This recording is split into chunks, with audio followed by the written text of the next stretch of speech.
শুক্রবারে মসজিদে নামাজ পড়তে গেছি। তো শুক্রবারের মসজিদের একটা মজা হচ্ছে যে কি আপনার যদি বাচ্চা কাচ্চা থাকে তাকে মসজিদে নিয়ে যাবেন। আপনার যদি একটা নাতি থাকে তাকে নিয়ে মসজিদে যাইলে আলাদা একটা মজা না?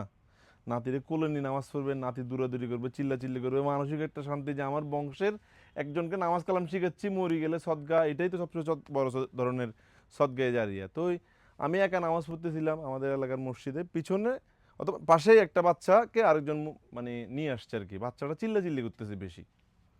তো এটা দেখে একজন সুন্দর দাড়িওয়ালা স্মার্ট পার্সন মুরব্বী, ওনার আবার এটা খুব বিরক্ত লাগছে, এই বাচ্চা এত লাফালাফি করতেছে কেন। নামাজ শেষে যে বাচ্চাটা নিয়ে আসছে ওকে দিছে এক বকা, আপনি মসজিদের মধ্যে বাচ্চা নিয়ে আসছেন কেন? তো যাকে বকা দিছে তিনি একান্তই দুর্বল, উনি বলতেছে আসলে বাচ্চা তো বাসায় কান্নাকাটি করতে নিয়ে আসছি, মসজিদে বাচ্চা আনবেন না, বাচ্চা আনার ঠিক না। এভাবে 2-3 বার বলছে। 2-3 বার বলার পর যেহেতু আমার এলাকা, আমি এটা আর সহ্য করতে পারি না, আমি ওনাকে বলে দিলাম যে মুরব্বী আপনি ছোটবেলায় কি মসজিদে বা যাইতেন না? বলতেছে না আমি ছোটবেলায় কেন, আমি বড় হওয়ার পর মসজিদে গেছি। আমি শিওর যে আপনি ছোটবেলায় মসজিদের দিকে ফিরে আসারও খান নাই, এজন্য নতুন একটা বাচ্চাকে মসজিদ আনতে আপনার কষ্ট লাগতেছে। আপনি যদি মুসলমানের বাচ্চা হন তাহলে এই বাচ্চাকে মসজিদ আনছে যে আপনার মানসিক শান্তি হওয়া উচিত। এই বাচ্চা এখানে চিল্লাচিল্লি করতেছে, কেউ বিরক্ত হচ্ছে না, আপনি একজনই অনেক বিরক্ত হয়ে গেছেন। যখন এই রিপ্লাইটা আমি দিছি তখন সে আমাকে বলতেছে এই জন্য আমি আমার নাতিদের কানে না মসজিদে আসি, অন্যদের নামাজের ডিস্টার্ব করে, তার নামাজের অবস্থা এত দুর্বল, অন্য বাচ্চা চিল্লাইলে ডিস্টার্ব হয়ে যায়। ওই আপনাদের বলতেছি যে বিদেশে নাকি এই ধরনের আছে, বাচ্চা কাচ্চা মসজিদ আসলে চকলেট দেয়, মানে আরো কিছু দেয়।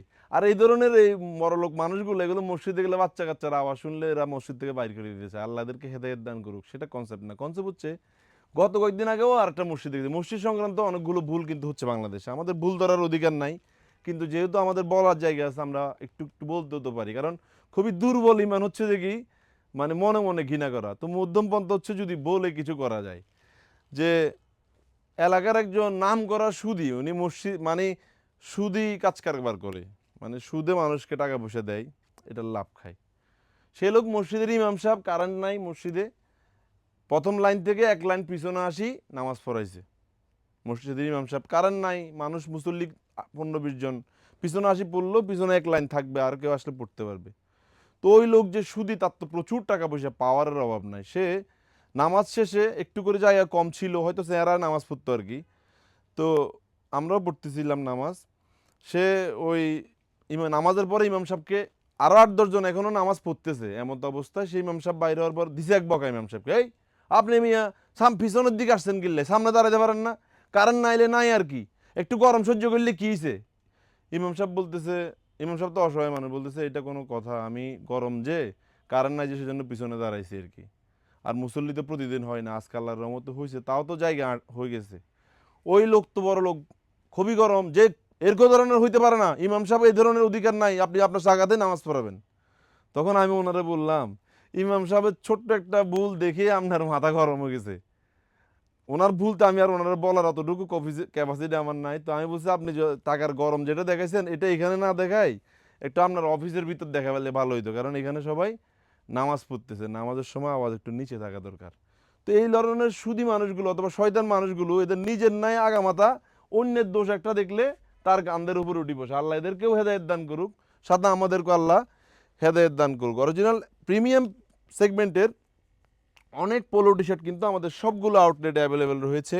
আপনারা আমাদের শোরুমে এসে এই প্রোডাক্টগুলো দেখে দেখে পারচেস করতে পারবেন। 240 থেকে 260 জিএসএম এর এই প্রোডাক্টগুলো কিন্তু আমাদের সবগুলো আউটলেটে অ্যাভেলেবেল রয়েছে। এগুলোর প্রাইস আমরা দিয়েছি এক পিস 1000 টাকা। আর আপনি যদি 3 পিস মিলিয়ে নিতে পারেন তাহলে মাত্র 2800 টাকায় নিয়ে পারতেন। আমাদের তো একটি ভিডিও শেয়ার করে দিলে আপনি কিন্তু এই প্রোডাক্টগুলো 3 পিস 2700 টাকায় নিতে পারবেন। নতুন অনেকগুলো ব্র্যান্ডেড মাস্টার কপি প্রোডাক্টগুলো আমাদের শোরুমে স্টকে আসছে, আপনারা আমাদের শোরুমে আসবেন।